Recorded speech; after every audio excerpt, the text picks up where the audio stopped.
Howdy Moz fans, and welcome to another edition of Whiteboard Friday. This week, we're going to chat about blog post ideas, how to have great ones, how to make sure that the topics that you're covering on your blog actually accomplish the goals that you want, and how to not run out of ideas as well. So, the goals of a blog, let's start with goals of a blog and then what an individual post needs to do, and then I'll walk you through kind of 6 formats for coming up with great ideas for what to blog about. But generally speaking, right, you have created a blog either on your company's website or your personal website or for the project that you're working on because you want to attract a certain audience, which is great. You're trying to also capture the attention and amplification, right, the sharing of certain types of influencers so that you can grow that audience. You probably want to rank highly in search engines. That's not just necessarily a goal for the blog's content itself, but one of the reasons that you started a blog is to grow the authority, the ranking signals, the ability to rank for the website as a whole, and the blog hopefully is helping with that. You're hoping to inspire some trust, right? Some likability, loyalty, and maybe even some evangelism from your readers. And many times, a lot of personal bloggers especially are trying to provide a reference point for their opinions. So if you are a writer, an author, a journalist, a contributor to all sorts of sources, a speaker, whatever it is, you're trying to provide a home for your ideas and your content, potentially your opinions too. And then finally, many times a blog is crafted with the idea that it is a first step in capturing an audience that will then take an action. And that could be buy something from you, sign up for an email list, potentially take a free trial of something, maybe take some action, right? A political blog might be about call your congressperson, but those types of actions. From there, we get into an individual post. An individual post is supposed to help with these goals, right? But on its own doesn't do all of them. It certainly doesn't need to do more than one at a time. It can hopefully do some. But one of those is, generally speaking, a great blog post will do one of these 4 things and hopefully 2 or even 3. One of those might be help readers to accomplish a goal that they have. So if I'm trying to figure out which hybrid electric vehicle should I buy, and I read a great blog post from someone who's very, very knowledgeable in the field, and they have 2 or 3 recommendations to help me narrow down my search, that is wonderful, and it helps me accomplish my goal of figuring out which hybrid car to buy. And that accomplishment of goal, that helping of people, hits a bunch of these very, very nicely. Next, you could have a post that is designed to inform people and or entertain them, right? So it doesn't have to be purely informational, it doesn't have to be purely entertainment, but some combination of those, or one of the 2, about a particular topic, right? So you might be trying to make someone excited about something or give them knowledge around it.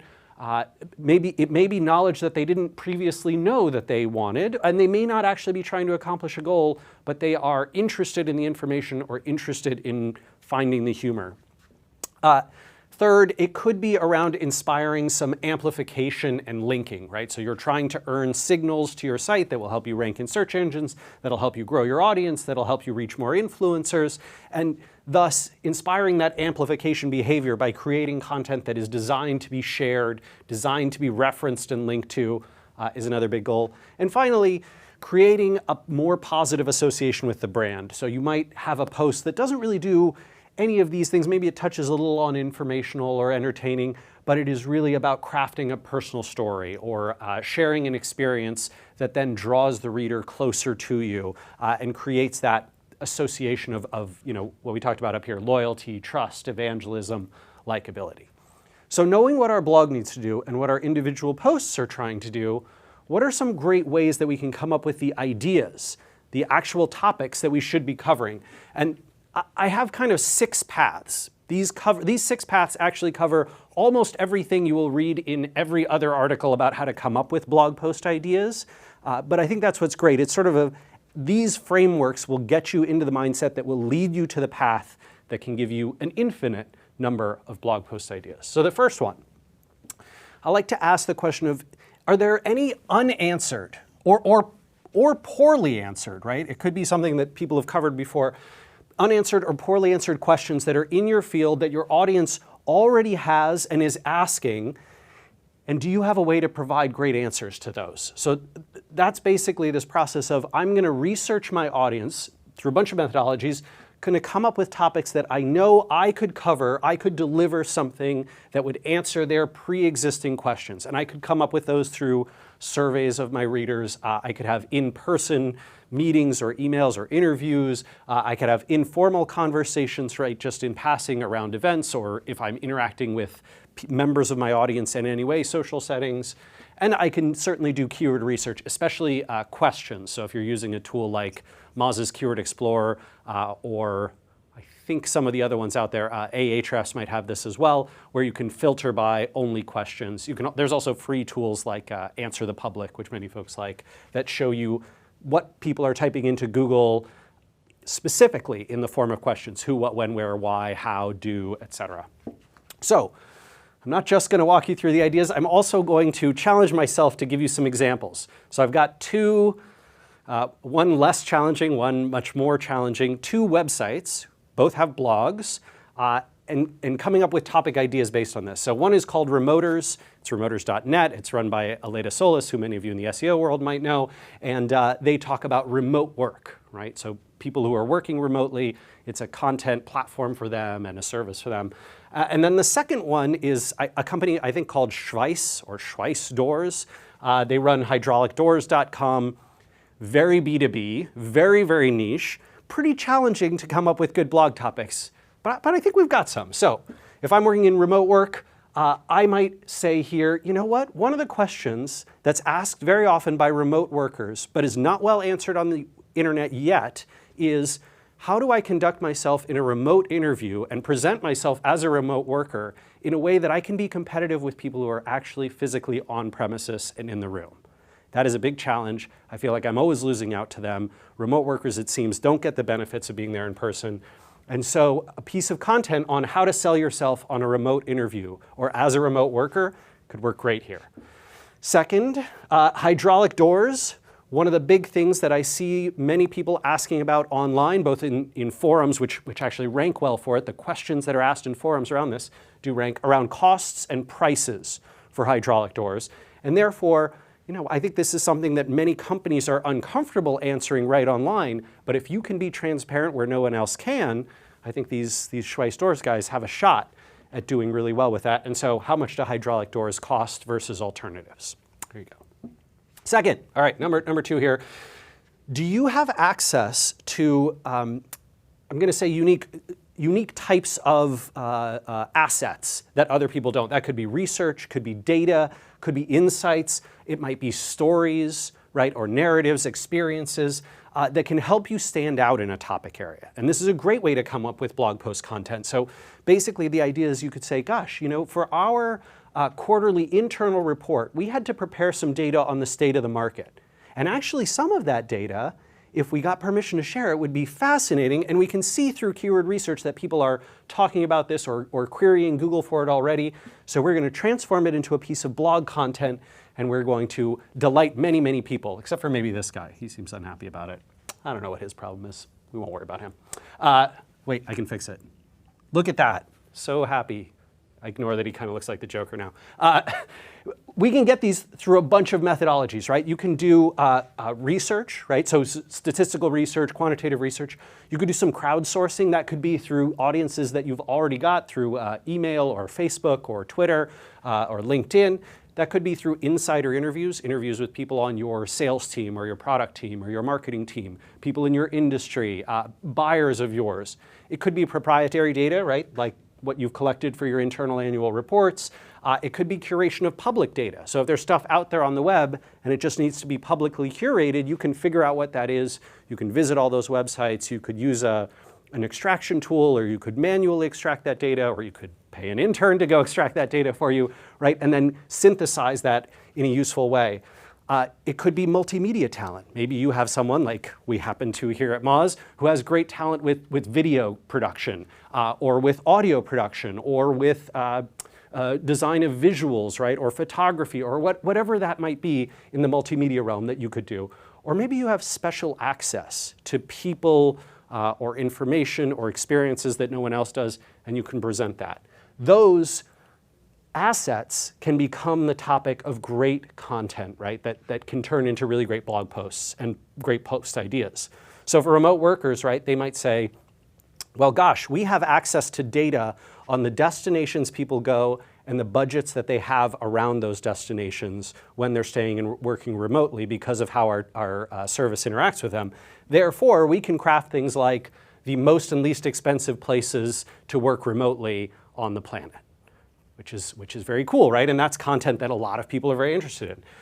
For Schweiss doors, right, hydraulic doors, we can look at, hey, you know what? We actually have a visual overlay tool that helps an architect or a building owner visualize what it will look like if a hydraulic door were put into place. We can go use that in our downtime to come up with, we can see how notable locations in the city might look with hydraulic doors, or notable locations around the world. We could potentially even create a tool where you could upload your own, right, visual, right, photograph, and then see how the hydraulic door looked on there. So now we can create images that will help be shared. 3, I like this, and I think that many personal bloggers use it well. I think far too few business bloggers do, but it can be quite powerful, and we've used it here at Moz, which is relating a personal experience you have or a passion to your topic in some way that resonates. So, for example, you have an interaction that is very complex, very nuanced, very passionate, perhaps even very angry, right? And from that experience, you can craft a compelling story and a headline that draws people in, that creates intrigue, and that describes something with an amount of emotion that is resonant, that makes them want to connect with it. And because of that, right, you can inspire people to further connect with the brand, right, and potentially to inform and entertain. There's a lot of value from that. This can come from, usually it comes from your own personal creativity around experiences that you've had. And I say you the writer or the author, but it could be anyone in your organization too. Some resources I really like for that are photos, especially if you are someone who photographs a reasonable portion of your life on your mobile device. That can help inspire you to remember things. A journal can also do the same thing.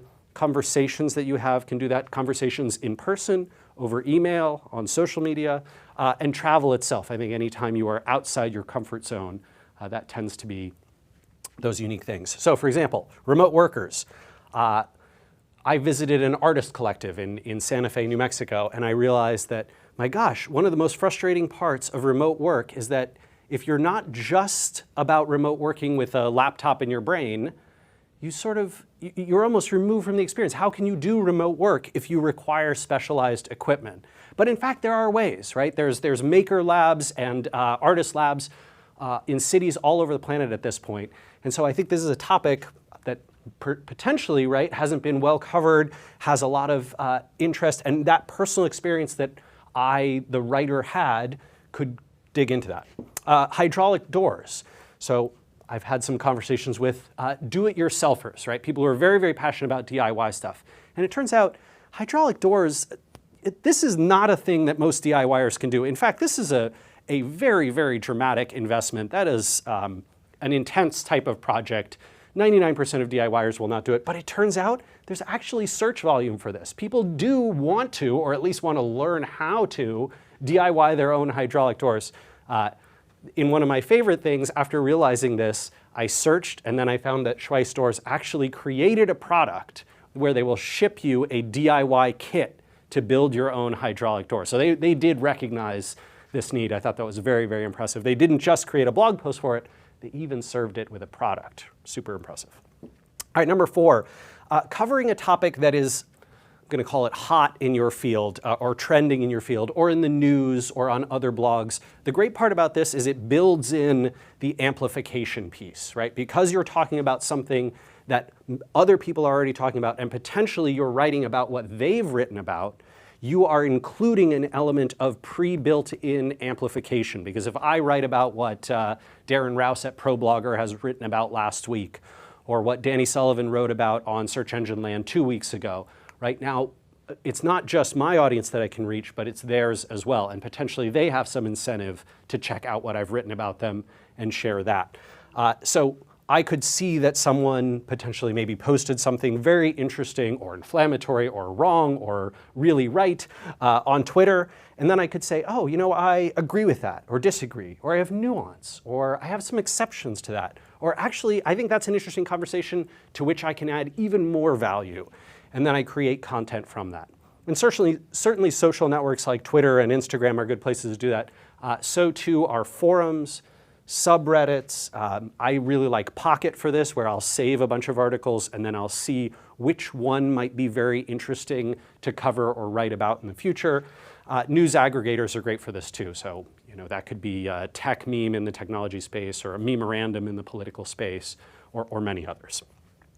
For remote workers, you might note, well, healthcare, you know, last week in the United States, well, and for many months now, has been very hot in the political arena, right? And so for remoters, that is a big problem and a big question, because if your health insurance is tied to your employer again, you know, as it was before the American Care Act, then you could be in real trouble, right? And you might have a lot of problems and challenges. So what does the politics of healthcare mean for remote workers?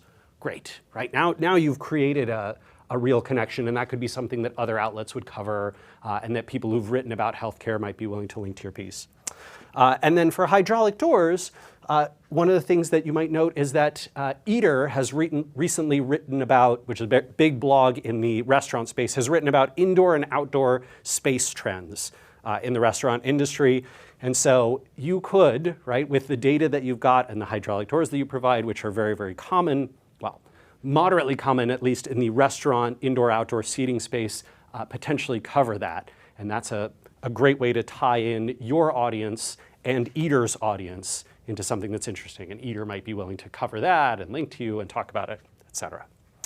The last two, I'm not going to go too into depth because they're a little more basic, but number 5 is pure keyword research driven. So this is using Google AdWords or keywordtool.io or Moz's Keyword Explorer or any of the other keyword research tools that you like to figure out what are people searching for around my topic. Can I cover it? Can I make great content there?